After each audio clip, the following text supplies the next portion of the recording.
This podcast may contain views and opinions which are those of the hosts and do not necessarily reflect the official policy or position of any local agency, organization, union, employee, or company, including the podcast. All right, everybody, welcome back. This is our sixth episode.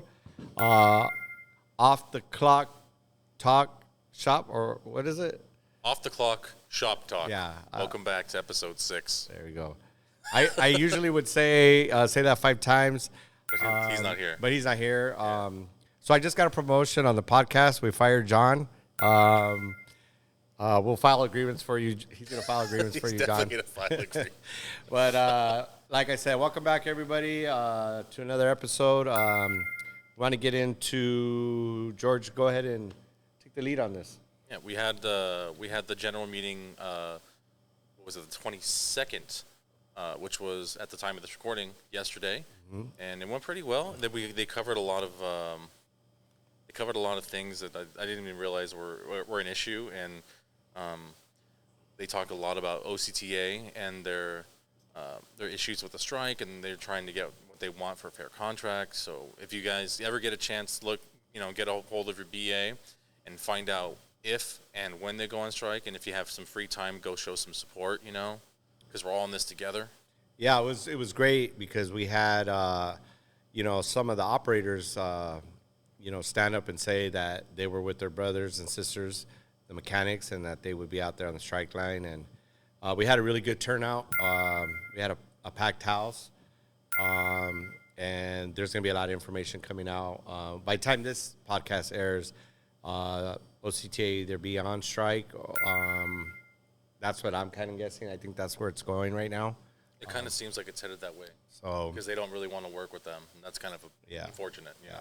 We hadn't had a meeting. Obviously, we were had went dark for 3 months. So this was our first one coming back. But like I said, I'm happy to be back. Having the general membership meeting. Looking forward to the next one next month in November, and then also in December. So all of you that have never made it to general membership meeting. Take the time to come out if you can these next 2 for this last year. The last conversation that we had, we promised you guys that we would have somebody from another barn, another local 952 member, and here we are today. And we'd like to introduce Tim from CVS. Hey, guys. How's it going, Tim? How you doing? Good. Why don't you tell us a little bit about yourself, how long you work for the company? So I've been a CVS driver for about 9 years now, and I've been a shop steward for right around the last 3 years. Okay. And CVS is it's an interesting company to deal with. So when you started as a driver, did you get hired directly as a driver, or did you have to work in the? No, so we actually at CVS we don't have the mixed roster, the warehouse and the shop and the drivers. It's all separate. So when you come in, you actually come in as a driver, only a driver. Okay. So with that said, and I didn't know that, and this is all part of what we've wanted to do is bringing in our other brothers and sisters, get out of the brown bubble. This show's just not about UPS, right? That's separated, the warehouse and the drivers. So then you have, do you just represent the drivers as a shop steward, and then we have separate stewards for the guys in the warehouse? Yes, I just, myself and the other stewards, we are responsible for just handling the drivers. The warehouse has their own stewards. The shop mechanics have their own steward. Maintenance has their own shop steward. The mechanics are they brothers and sisters of Local 952? Yes, they are. Okay. Yes. Very similar contract. The reason why I asked that because at UPS they only have the mechanics are a separate local, and I've never known the reason for that. But here in our jurisdiction for UPS, the mechanics that fix the trucks are from another local, so that's interesting to me. There's things are different in other barns, obviously. So yeah, there's going to be some similarities, but there are obviously going to be a lot of differences. Why don't you take us to what your daily activities are like as a driver? Daily activities as a driver, we typically get there, whether you're a local driver, a line driver. You get there in the morning. We're able to pick our routes with seniority. We have to be there 15 minutes prior to pick our run, and we get out there on the road and do our deliveries. Is that on a daily basis you guys pick? Yes, we pick our routes with seniority on a daily basis. Oh, wow. We have in our contract that you need to be there 15 minutes prior. Really? That's interesting. You don't have like a designated route. You get to. Yeah, it's just whatever you like on that particular day. Really? So, but potentially you could, with your seniority, you can sit on something for a while, right? Yeah. Yeah, so we have different types. So we do have guys that bid Arizona. So Arizona is their bid route. We have guys that have Nevada as their bid route. You have guys that run defined short line as their bid route. And basically short line is anything that's 100 miles out from La Habra. Okay. So, but even at that, even though those guys have a bid for their premium type of work, on any given day, there's 7 Arizona routes, 2 to 3 Nevada routes. So the guys still come in 15 minutes prior to their shift, and they pick which routes are available in their bid work area. Can you explain to me what a line driver is and what was the other? Okay, so long line is defined as anything 250 miles outbound from the terminal and requiring a layover. So that basically is all Arizona and Nevada routes qualifies as line work for our guys. Do you guys have what we call UPS sleeper teams? Do you guys go out in teams? So we used to run Utah and Montana, and the company took that work out of La Habra and put it up in our Patterson, California, DC, where the drivers are not union. Warehouse is union up in Patterson, but the drivers. Now, did you guys file against that to try and keep that work in the local, or? No, so we actually have contract language. It's in the CVS contract. That's also in the grocery contract. It's very old language that the company can service their stores out of any DC. Oh, so man. that makes it we're unable to file on things like that because the contract language allows work to be moved from DC to DC. Is there any way you can make proposal to change just that language, or is that something they don't want to change because it benefits them? So that's something we could definitely handle in negotiations. It's about the only time we could address that is in negotiations. Now, it's very unlikely you're going to get the company to agree to something like that in negotiations. So, I mean, at that point, when you're trying to change something like that, it's the only thing you have. It's whether you want to bargain, which generally means giving something back, which we're not known for doing that, and the threat of a strike. So when it's something that it's unlikely the company's going to agree to, the threat of a labor dispute is our best option there. So you said you've been with the company how many years? 9 years. 9 years. And in those 9 years, you stated you've been a steward the last 3 years, correct? Yeah, I became a steward just after the current administration took office. Okay. Let me ask you this. In the 9 years that you've been there and coming on as a steward when this new administration came in, what could you tell me that you feel or you see as different prior to the old administration and this younger administration coming in under Eric and John Green and Danny Herbert? A lot has changed. Under the old administration, it was really hard for us to keep a pulse on what was right and what was wrong under the contract because there was a lot of inconsistency and things that were done without explanation. And we had, towards the end of the old administration, we had a lot of grievances that were not processed at all with the company. We had guys that were terminated that didn't get an arbitration date. We had a lot of problems. Things weren't being processed. Basically, a lot of the drivers were running scared because the company had the upper hands. Arbitrations weren't being scheduled timely. A lot of guys lost faith in the local union, and 2 of the drivers that I know of that were terminated, they had such little faith in the current administration that they signed arbitration waivers, and they went to outside counsel instead. Oh, wow. And those cases, had we got those guys in front of an arbitrator, I believe that those guys would have been returned to work with full back pay. Has there been anybody that was out that this administration has brought back? Yeah, so we had one of our drivers that was terminated for, basically our position was it was disparate treatment. It was a progressive discipline discharge. He was terminated under the old administration, and again, they didn't timely request an arbitration. So the new administration had to come in and work with the new labor attorney to get an arbitration date. Wow. It was actually the old administration. They really harmed that individual by failing to timely request an arbitration. And that member is now back to work? So this member came back to work. We successfully... After how long? He was out for, I believe, almost 2 years. Wow. By the time he got brought back to work. And I think the back pay alone was about $108,000.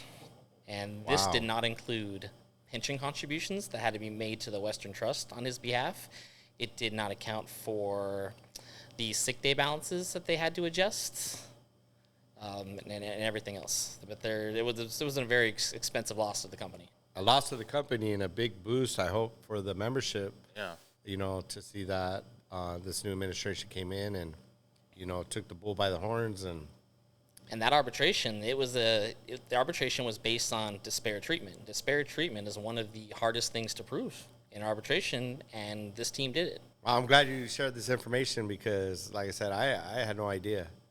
You know, and this is for me, and I don't know if I speak for George, but this is one of the things I've mentioned on this podcast is I love that this administration has brought us all together. It's not just UPS, it's not just CVS, it's not just Albertsons.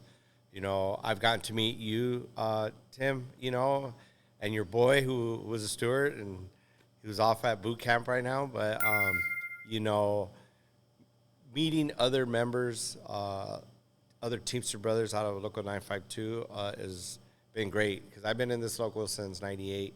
We never had that. We never had that unity. And I've met a lot of other, you know, stewards out of other industries and barns, and you know, I'm just excited, you know, to really to know that there's other brothers and sisters out there that are just as passionate and want the same thing and go in the right direction. That's just my opinion on it. So. No, for sure. I mean, that's definitely one thing I've loved from this new administration is the culture change. And I know we talked about it briefly before we even started this, because I've been with the company since 2004, you know, and been the local for that long. And I never had anything like this, you know, that I never experienced anything like this culture change and actually being involved, you know. Yeah, we're supposed to be a brotherhood, right? But I never seen that before. So it's for me, it's very refreshing. But that's awesome, and I hope. I mean, from your take now, I'm sure there's other things, but that one particular scenario that happened with this brother coming back, I'm sure it woke up a lot of people, maybe gained some trust back into this local. Because I got to be honest, when I come to the general membership meeting, I always see CVS guys, and I see the participation that you guys bring to the table. I mean, what do you think, Tim? Oh yeah, I've seen a lot more of my coworkers at the meetings. Yesterday was a great meeting. I've not only did I see a lot of my coworkers here, that was great, but I also saw faces yesterday that I have not seen at a membership meeting prior. And to have new people showing up, it's just it's a beautiful thing. The fact that people that generally don't come to membership meetings are showing up, it just shows we're coming together. Everybody's putting things aside, and it's just great that everybody's going to come here and share what they deal with at their individual places of work, so we can all, you know, work together. You know, there may be things that people deal with at a different workplace that they're struggling with, that they come and talk to another member or another steward that can help, you know, guide them in a different way to protect themselves. Kind of like looking outside the box, you know, for sure. So, give us one of the biggest things that happen or a violation of the contract there in your barn as a steward. Like, what is the number one thing that goes on there? Our biggest, we have actually quite a few contract violations. Our department is not really happy about the contract that was negotiated in 2020. So they do seem to struggle to follow that contract. So one of the biggest the violation that repeats itself is generally a error in dispatching. You know, they call the wrong person. Somebody signs up for a premium route and they fail to call the correct person, and they call somebody else, and that results in a payout. And so then you file the grievance generally, or do you as a steward go to the company and get that resolved, or do you always have to file that grievance? So our contract says that in order for a grievance to be considered valid, that we have to take the first step within 10 calendar days. Okay. So basically, when I became a steward, we changed the way we do things. We do everything. We do not have verbal agreements. We do not have conversations about this kind of stuff. When they violate the contract, even if I don't choose to put it in a grievance, even if we're going to settle it in a pre-investigation phase, it all goes either on paper and email. Okay. That way, every single issue is tracked. Generally, on the pay violations, if it's a pretty simple one and they know that they're wrong, they will generally respond to me and say, "Okay, we've investigated. We owe the affected driver, $200," and then we agree to call the matter closed. But it's all done via email. That way, it protects the driver. Correct. And it helps us to show that there's a precedent set. Right. So in the event that for some reason down the road they don't want to settle a grievance, we can not only prove that there's a precedent set, but if they refuse to settle one for a driver they dislike, we can also prove that they're engaging in disparaging treatment. I seen that where when I came in as a steward prior to coming into the local, that a lot of times if grievances were settled that way, they were paying them on their check, disregarding, for us in our language, a penalty pay on it, right? And then there's no record of them and the violation, right? So coming in and being told under this administration, no, you file for that. If they don't pay in the allotted time that they have contractually, you have to file. And even if they're willing to pay it, you still have to file. Because then, like you said, we can prove that it's an ongoing thing, it's a problem, and we have record of it. Yeah, So- establishing a case is such a big issue, and we talked about this Yeah. before at length. You gotta file that first one. You got to file. And so what would you ask of the membership as a steward to help you present that grievance? What information or what would you need if a member came up to you and said, "Hey, Tim, they violated me here," and what would you tell the membership? Hey, this is what I need. Like, obviously, you need a who, what, where, and why. So generally at CVS, we kind of have a different culture these days. I actually file every single grievance and I write every single grievance for the guys. So generally, what I ask them to do is I don't ask anybody to fill out the who, what, why form. I have a conversation. I find out what happened. In cases of a dispatch error, I usually tell guys, "Hey, I need your phone records." There's cases where it depends whether or not it's a grievance. It depends what time you were called on some of these issues. So I tell guys, "Hey, give me your phone records. Give me everything you got. Show me how many times you were called, what time you were called." I look at everything, and then I send an email. The company either agrees to settle it, or they tell me that they're not going to settle it. Then I file the grievance myself. I remember talking to you before in the past, and you told me, I think you said it a little while ago, that when you send out those emails, you always include, correct me if I'm wrong, but you always include the attorney as well. Is that? Yes, I typically, if I think that a particular issue is going to go to a grievance, I include, it's generally myself, it's my co-steward, I include my business agent, and I include everything that the CVS labor attorney, I include him in the emails. That way, when we look for a settlement, the guy already knows what's going on. I don't have to bring this guy up to speed on what caused the grievance because he was in the email when the problem started. How many stewards do you guys have where you're at right now? We have 3 driver stewards. And it's yourself and It's myself, Jared, Rick Ruiz. okay. There's 2 of us that are actively involved. One steward does not get as actively involved as the other 2. That was the brother, right? That just ran for Yes. vice president. Oh, This was the individual that recently ran for vice president Gotcha. of Local 952, and CVS voted heavy in that election, and they voted. The numbers that came out, show that the membership as a whole voted heavy for members first. So That I they would did. say- yes. That they did. And we'll let the work and the numbers speak for themselves, right? And I'm really happy, like I said, to have you here, Tim.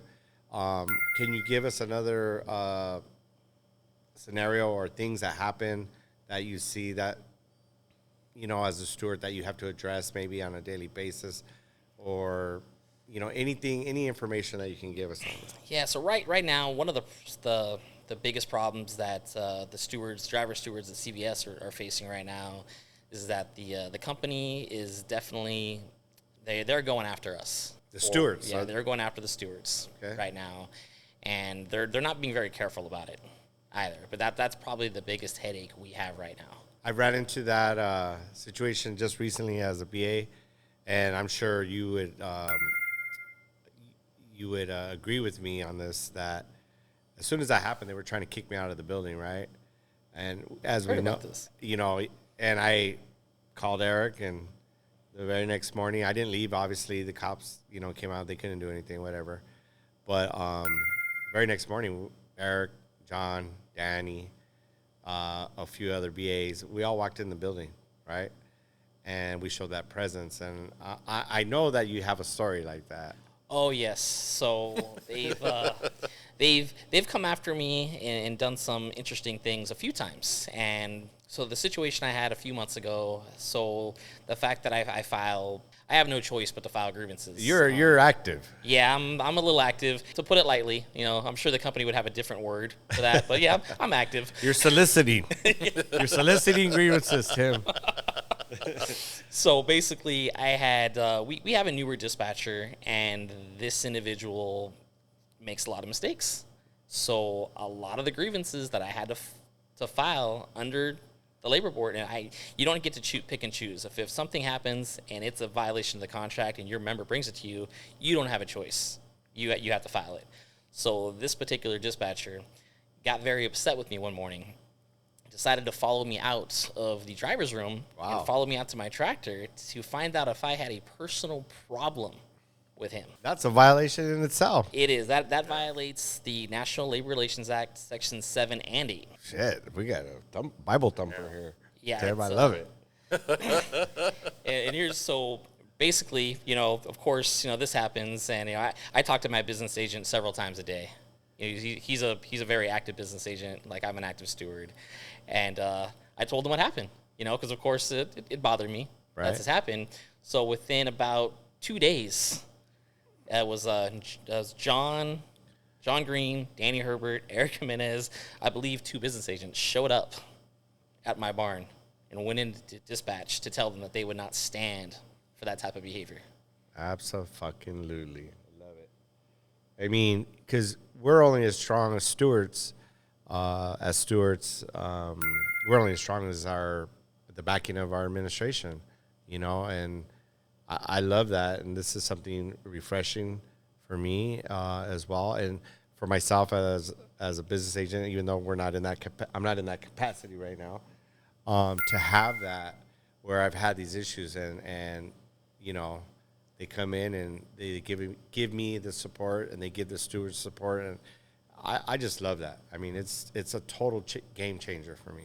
So we're only as strong as our leadership, right? And it sends a message to the entire bargaining unit when that happens. So on the day that it happened, where the entire executive board showed up and told them that they wouldn't tolerate this kind of behavior, and of course I was out on the road on a run, but I probably got 10 to 12 phone calls from my coworkers that told me what was going on. Wow. And that the fact that that's noticed. And it gives people a sense of security knowing that the company is not going to violate the law and go after people for engaging in protected activity, and it's going to be let go. It gives the members peace to know that that's being addressed. And we talked about off camera that I believe you said prior there wasn't really too much language protecting the stewards, where there's some language in there now. There was a language change? Yeah, so prior to 2020 negotiations, we didn't have steward language in our contract at all. And now we actually did put some language in there that allows us to investigate grievances without loss of time or pay. So that helps, because really without that language, the company could have taken issue with us doing stuff on the clock. But this language now allows us to represent our members while we're still at work, which is good, because anybody that's been a steward, or is a steward knows that if you have to save all that stuff for your off-duty time when you're at home, it can get pretty taxing. So it's very beneficial language that we're able to do some of this stuff while we're on the clock. Yeah, that's good stuff. That's definitely a plus. As a matter of fact, in the 2020 negotiations, we got 47 pages of positive language changes. It was a lot. So I take it you're going to be here next week, right? Yes, I will. And we're going to touch on that in a little bit, but next week on the 29th and the 30th, we have our proposal meeting coming up for the new contract here at the local. I'll put the address right here. And that's for UPS, not CVS. Yeah, for UPS. But let me ask you, when is your contract expiring? So our contract term is slightly shorter than the normal 5 years, and it was done because during the last contract cycle, we had to negotiate at the same time as Albertsons. And the Albertsons negotiations were a little rough, so it spread the resources a little thin. So we actually changed our expiration date to April 27th. 25. That way, when we're negotiating, we have the full resources of the local, of the attorneys, and the other added benefit to our members was that we're going to get 2 raises within a 6-month time period because we're going to get the last raise of the prior contract, and we'll get a new raise when the new contract is negotiated on April 27th. So you're 2 years away from. Yeah, we're 2 years in. We got about 3 years. Oh, 3 years. Okay. Or 2.5 years. 2.5 years. But the message for, all the other stewards and all these other barns out there is that, this is going to happen. If you're doing your job and you're representing your membership, the companies are going to do this. They are going to try to find a way to intimidate you, to try to get you to overthink it if you want to be that aggressive. And everybody out there should know, if you're right, you don't give up your position. You do not back down. In the event that the company comes at you more aggressively, this administration will step up. They will protect you. We have the labor board to go to. These cases have been upheld by the labor board many times for retaliating against shop stewards. We've talked about this on the show before, Tim, where when you are a steward, you have a target on your back, right? And what I've told my stewards is I say, you set the bar, you set the example, right? You're held to a higher standard. What I mean by that is not giving the company any ammunition. You're there on time, right? You always show up to work, and you do what you're supposed to do. You don't give the company any ammunition, right? Because you do have a target on your back. You're protecting all the other members. I've seen a lot of members that are afraid to even file a grievance. And when you have a steward like yourself and George, and even when I was a steward, that gives them that comfort of knowing that, hey, my steward's going to back me up. And then knowing now that as a steward and me as a business agent now, that my administration is going to step up and back me. I mean, it's huge. And I think what we need to let the membership know is not to be afraid, right? Don't be afraid. Yes. Don't be afraid.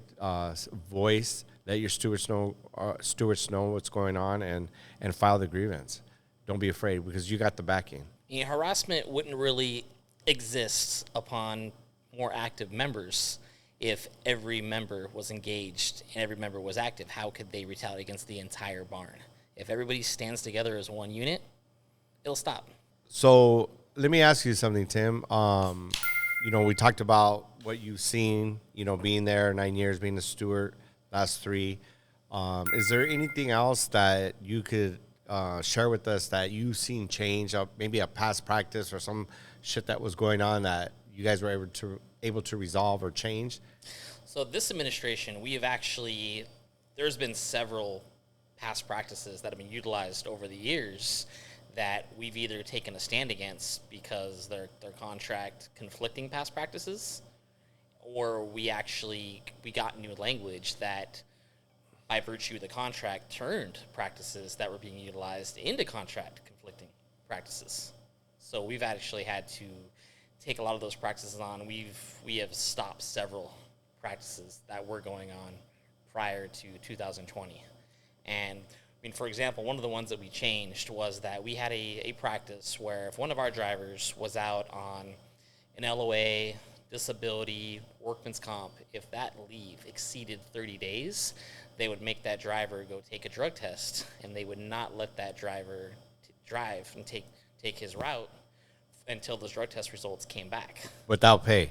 No, they were paying. They were paying Okay. the 40 hours, but everybody works overtime. Right. Yeah, they were still So- being cheated out of money. Yeah, you're losing money, especially now when one of the guys that it happened to was an Arizona driver. The Arizona drivers are the highest earners. Those guys are out there making 82 cents a mile. So those are pretty so good. when an Arizona driver is forced to sit there for the last occurrence was 7 weeks that this Arizona driver sat there waiting for drug test results and could not drive. This individual lost a lot of money. So we filed, and the old administration let this happen for years. But this one was highlighted because it was so long that this guy was waiting for drug test results. And so we took a harder look at the language, and we have in our language that you show up 15 minutes prior to your start time, and you pick your run with your seniority. So we looked at it, and we deemed that this practice they were utilizing violated that language.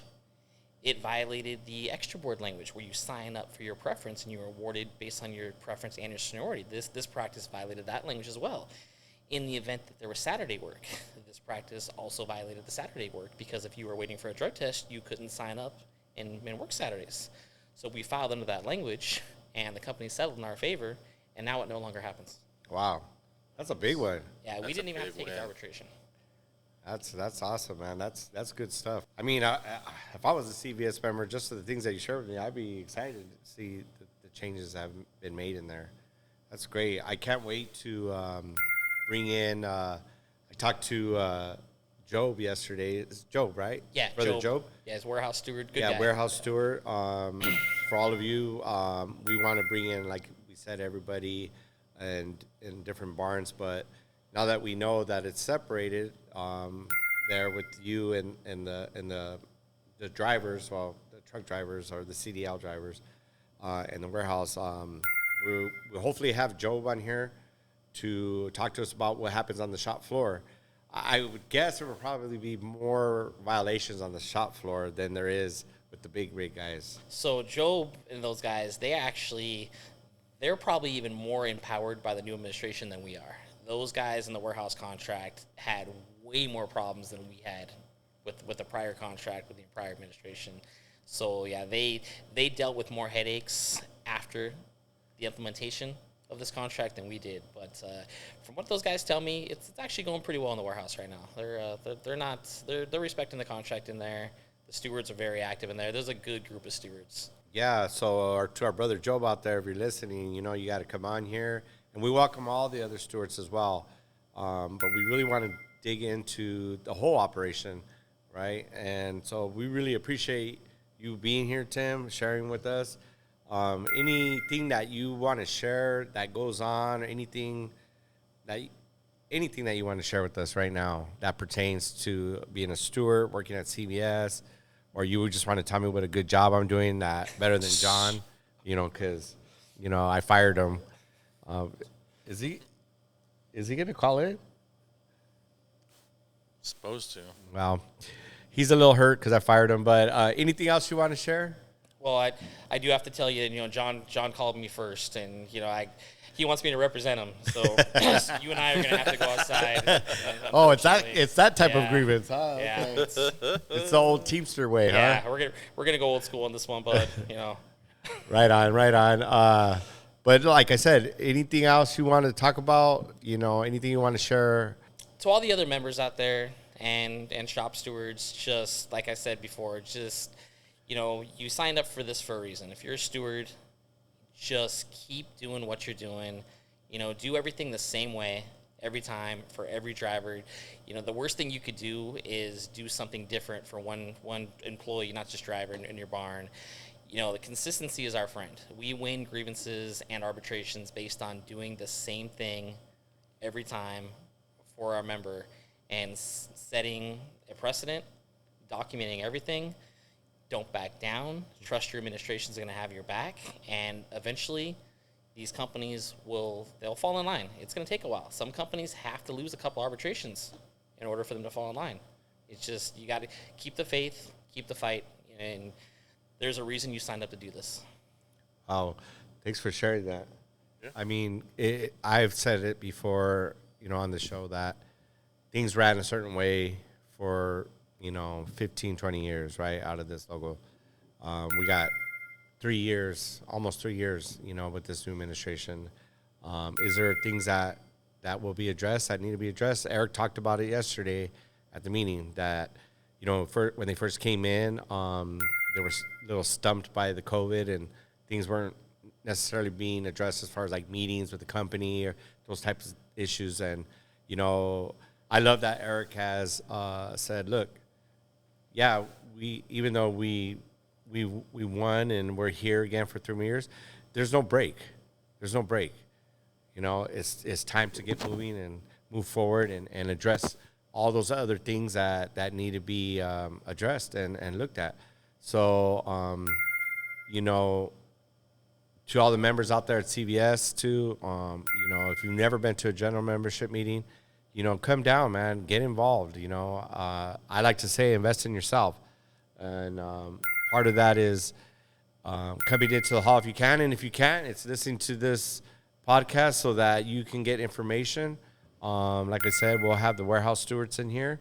And I just really appreciate taking the time, Tim, being here on a Sunday, and sharing that information with us. And I'm just really grateful for it. No, the other message, I guess, would also be for everybody, every bargaining unit.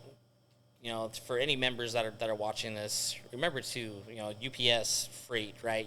You guys have the panel system, so the employers are gonna deadlock and stall as much stuff as they possibly can, and there's several reasons for this. One, of course, they don't want to pay some of these grievances that they think they can deadlock them to a higher level. Two, they are making it appear that your grievance is not being processed.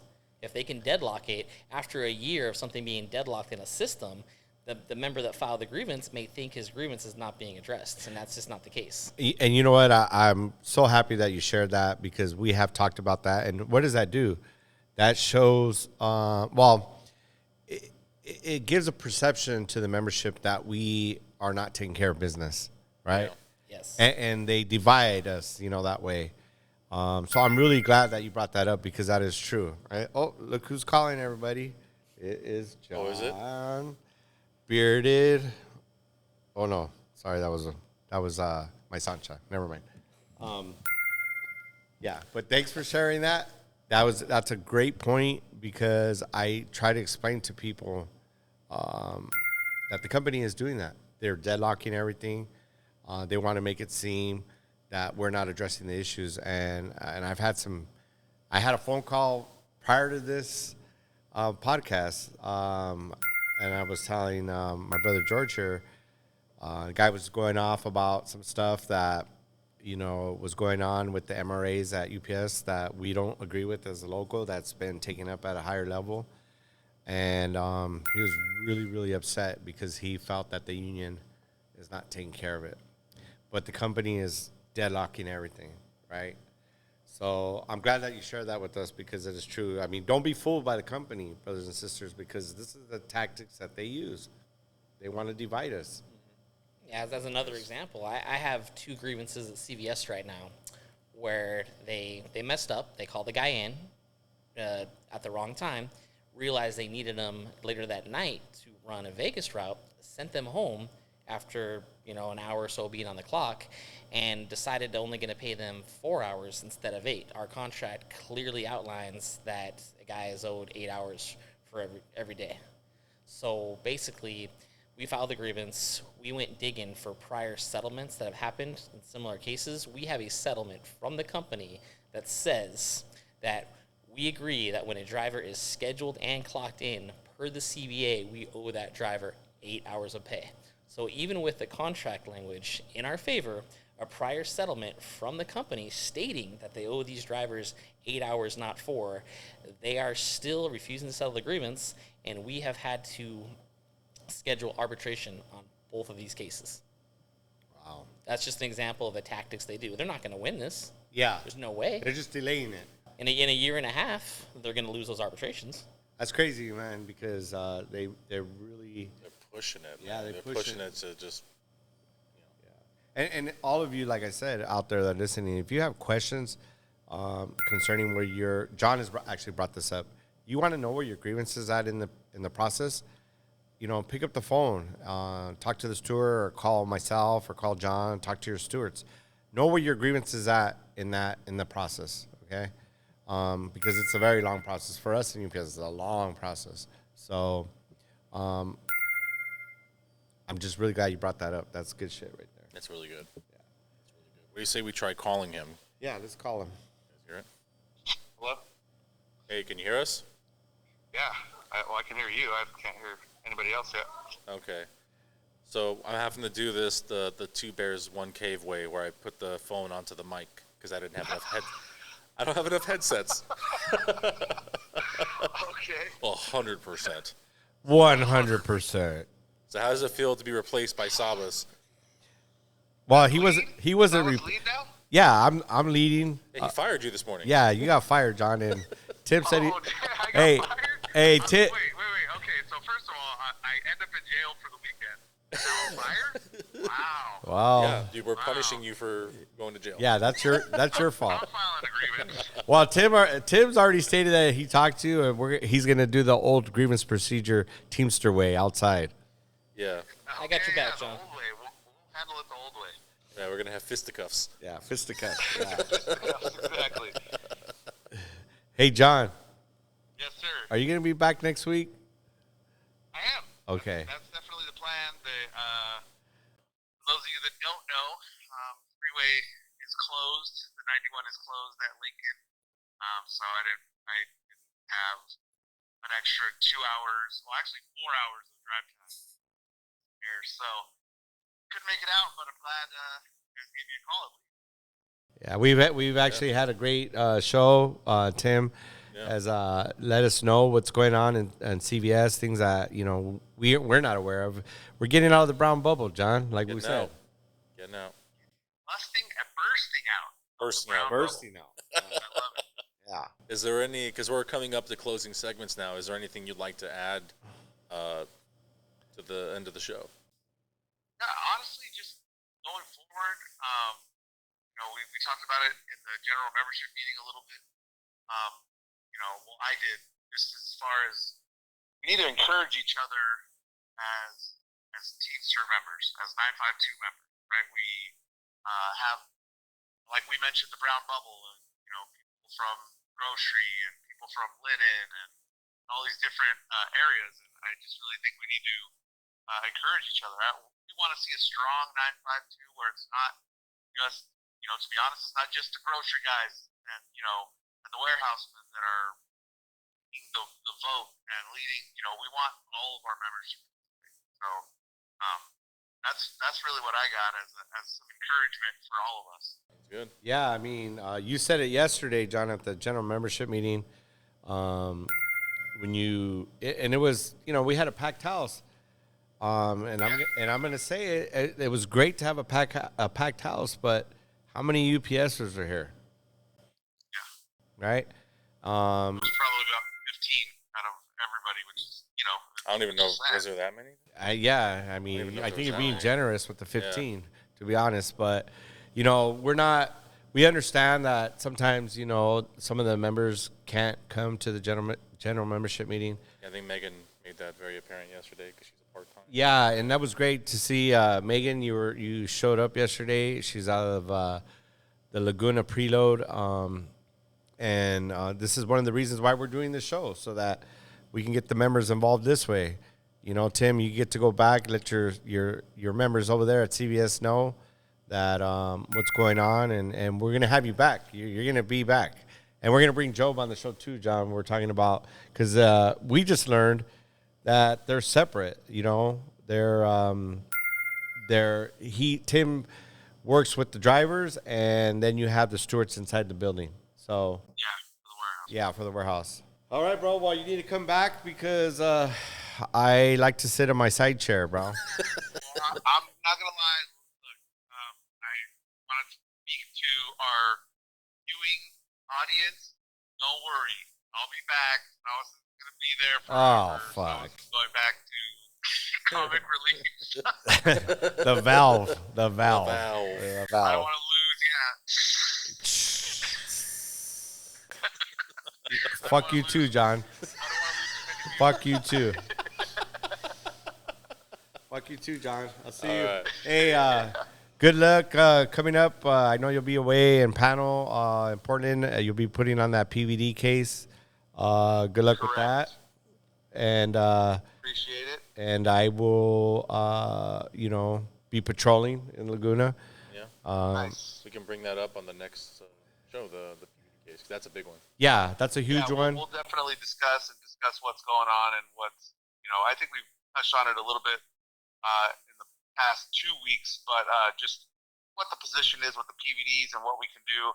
I actually have, one of the stewards, and George knows we had a steward dinner last week, and so, some good questions are raised, and those are, in the vein of transparency and keeping everybody informed. We want to make sure that I answer any questions as best I can do. So we're going to go do some digging and get some paperwork and try to answer the questions in regard to PVD usage and what they're classified as. And I don't think it's the same everywhere. So I will say that, throughout the region, there's been some different language used, and it just the company isn't being uniform either in the usage. So some stuff we got to discuss next week. I will say I know this is going to come out probably Friday, like it normally does.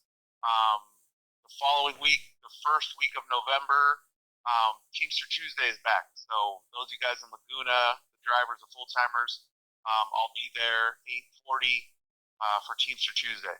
So looking forward to it. And I want to say, John, our brother that brought up these questions, who's the steward, Jesse. Yeah. My brother Jesse, we've been waiting for you to come on the show as well. So You're here's crazy if you think he watches the show. Yeah. You brought up some good points at the dinner, and now we're waiting for you to come on the show, bro. So I'll keep trying. all right, John. Well, All right, John. you have a good week, brother. I'll see you when you get back. Yeah, thanks for giving me a call. Appreciate you guys. Take care. And I don't know, we need that soundboard so we can throw in some sound bites right here. It'd be perfect. I might just throw some in anyways. 100%. All right, guys. All right, bro. Bye. All right. Well, I think we're getting to the last part of the show Yeah, here. I think we can do closing segments. Do you have any like social media or anything you would like to promote while you're here? Not so much. Okay. Just a message to any of the membership that's watching.